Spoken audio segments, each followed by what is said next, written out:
Κύριε Ζουρνατσί, δεσποινίδες, κυρίες και κύριοι, η Ρωμανία κι αν επέρασε ανθεί και φέρει κι άλλο.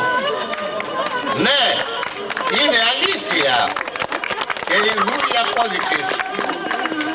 Από την αποφράδα ημέρα κατά την οποία πάτησε ο Τούρκος το έδαφος του Πόντου, η χώρα εκείνη των μαγικών κανονών και θελγίτσων μετεβλήθηκε σε κοιλάδα φρίκης, σφραγών και απογνώσεων, σε απέραντων ωκεανών οργείων.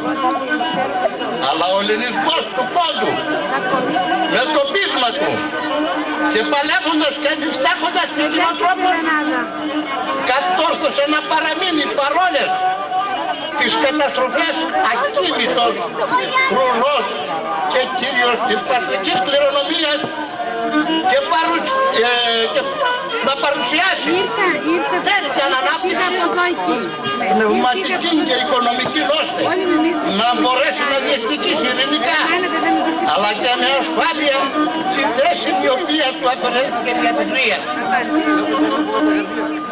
Ο Τούρκος από τη στιγμή που ελεφανίστη αντί να ακολουθήσει τα έθνη προς τα εμπρός εστράφει προς τα οπίσω και προχωρεί σε αντίθετον κατεύθυνση αναπτύσσοντας συνεχώς τα άγρια άσυχα της ψυχής του. Ο Τούρκος επίστευε ότι βρήκε την κατάλληλη ευκαιρία να εξαλείψει τα χριστιανικά έθνη που ευρίσκονται στην επικράτειά του και να υψώσει στις τρεις υπήρους την απέσια σημαία του το σύμβολο τούτο της συνολικής κακουργίας.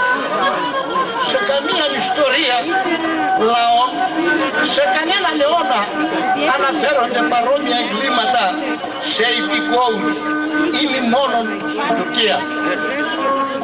Όσοι λόγω ανάγκης έφευγαν στο εξωτερικό, κυρίως νέοι, χαρακτηρίζονται φυγόστρακοι. Ενδύμευαν την περιουσία αυτών και των γονέων και των αδελφών των, τους οποίους συνελάβανον, εφυλάκισαν, εξόρισαν, κατέστρεφαν και τους εξαφάνιζαν.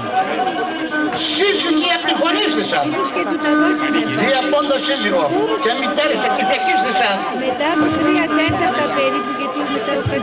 για τα παιδιά τους που απουσίαζαν στο εξωτερικό. Πάρα πολλές οικογένειες που είχαν αποτελέσει τα εργατικά τάγματα εξοντώθησαν από την πείνα, από αρρώσιες ή θανατώθησαν σε ειρητές εξορίες και εξέλιπων διαπαντός. Προφασίζοντας δίθεν για στρατιωτικές ανάγκες, κατασχούσαν εξ ολοκλήρου σχεδόν τις περιουσίες των Ελλήνων. Επίτασον όλα άσχετα με το στρατό. Δηλαδή γυναικείες ενδυμασίες, κοσμήματα, οικιακά έπιπλα και οτιδήποτε άλλο. Σκεφτείτε φίλοι μου, δεν υπάρχει χειρότερο πράγμα από αυτό εδώ. Επίταξαν σχολεία στα χωριά, λέσχες, ορφανοτροφία, βιβλιοθήκες, αναγνωστήρια, φιλανθρωπικά καταστήματα, ακόμη αυτές τούτες τις εκκλησίες και τα μετέβαλαν σε αποθήκες και στάβλους για τα ζώα τους. Είναι ανεπδιήγητα τα βάσανα, τα μαρτύρια και οι εξευτελισμοί τους οποίους υπήρξαντο οι Έλληνες του Πόντου. Και όμως η έμφυτος αγριώτης της τουρκικής ψυχής δεν ικανοποιείτο από τα είδη ταύτα της καταστροφής. Η ορμάφητος θηριωδία διψούσε σπαραγμούς θυμάτων. Ο κοχλασμός των παθών απαιτούσε ωκεανών οργείων. Το αίμα έπρεπε να φινήσει αχνίζον μπροστά στα σιγερά πόδια των δημίων. Και οι δήμοι ήταν πάρα πολλοί. Σήμερα μας κάνουν τον φίλο και τον σύμμαχο. Αλλά περισσότερον ήταν οι Τούρκοι. Ως ήλθε το μαύρο το 21-22, ητάται ο στρατός της Ελλάδος. Το μίσος, η μανία, η δίψα για ελληνικό αίμα δεν περιγράφεται.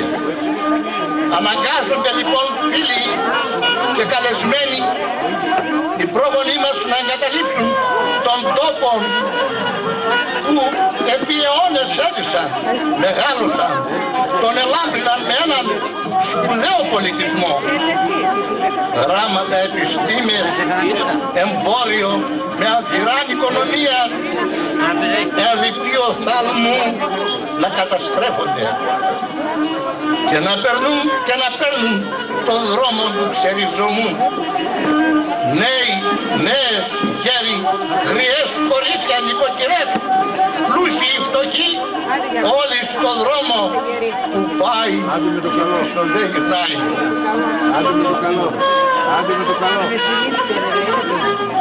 Τι ήρθε στον τόπο μας και τι αφήσαμε?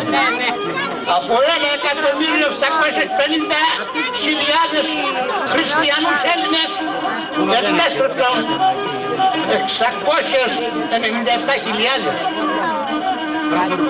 Εκκλησία και κλήρος 1.450.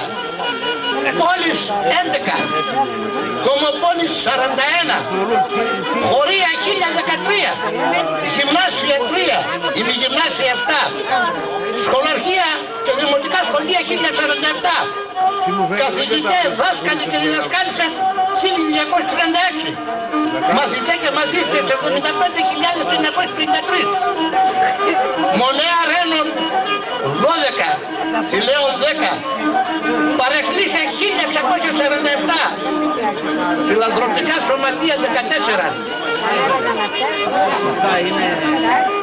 φιλόπτωχοι αδελφότες 23, νοσοκομεία 2, κοινοτικό ταπειτουργείο 1, λύκειο 1. Την εύκολη ζωή των πλούτων του πνεύματος, τα μέσα της άνοιξης, την πρόοδο της εξελίξεως αντικατάστησε ενοχήμαρος των δακρύων, η πόνη των βασάνων, η ισχύς του κτίνους, η φρίκη της καταστροφής. Οι λαοί της λατρείας έκλεισαν, τα φυτόρια της παιδείας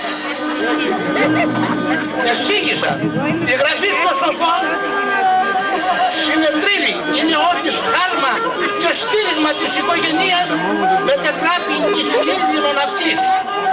Το πνεύμα εικόνησε, εδευνεύθη, εμαράθη πανταχού, αίματα, δάκρυα, καπνί, στεναχμή και βρήκη.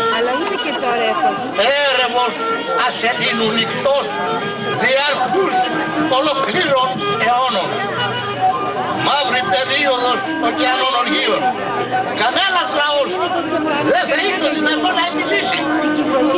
Κανένα έθνος δεν θα περιέσωσε τον εαυτό του και τους χαρακτήρες του. Αλλά ο ελληνισμός του πόντου διεσώθη και επέζησε αμετάβλητος. Αυτοί ήταν οι πρόγονοί μας όλων των νεωτόρων ποντίων που εγκαταστάθηκαν στην Πάτρια Γη. Ακριβώς γι' αυτό εδώ θα σας απαγγείλω ένα κομμάτι από την καμπάνα του πόντου που ακριβώς αναφέρεται στον ξεριζωμό. Ο ουρανόν ελίγωσε και παραχαμηλώνει. Αέρας παρεπλήκλωσε και γέντον άμμο δίσα. Τα ράσια εγωμόθανε, τα κάμπους και τορμία, τα ακρογιάλια, τα υγρά και τα ξερά του μπία. Καπνώνα στο θυμίωμα.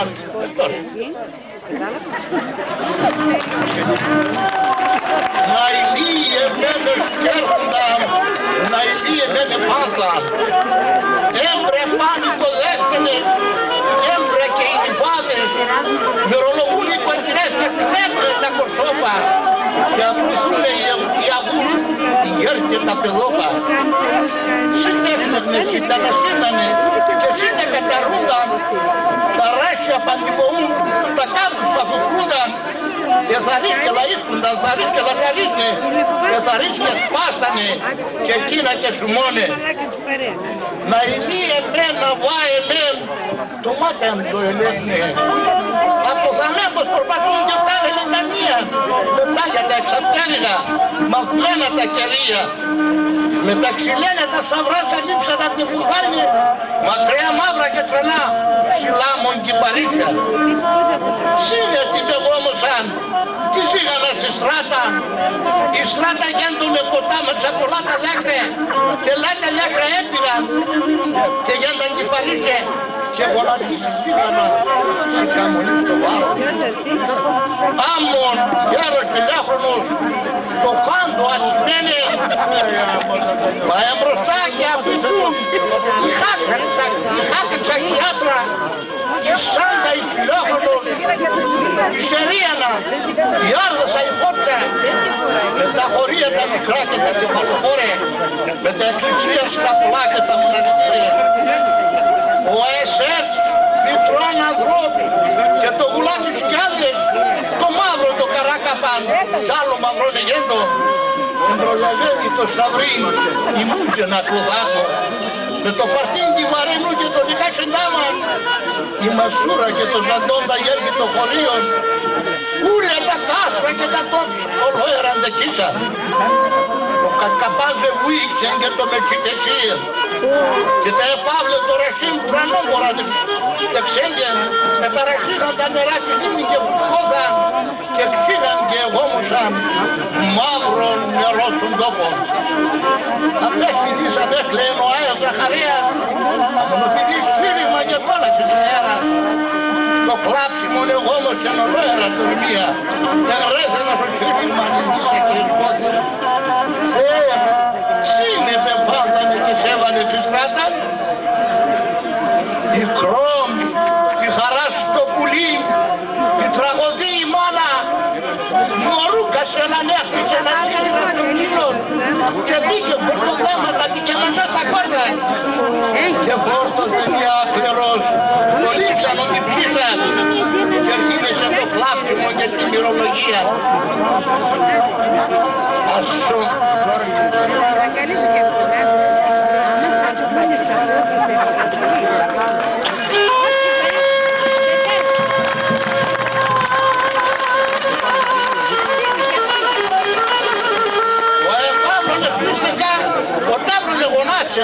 Το καρκαπάς χαμήλωσεν, το μερσί και φρέν και τα καμένα τέρι μας στέκνε και αφουκούνταν και θλίπνονταν και κλαίγνε όλα τα μας.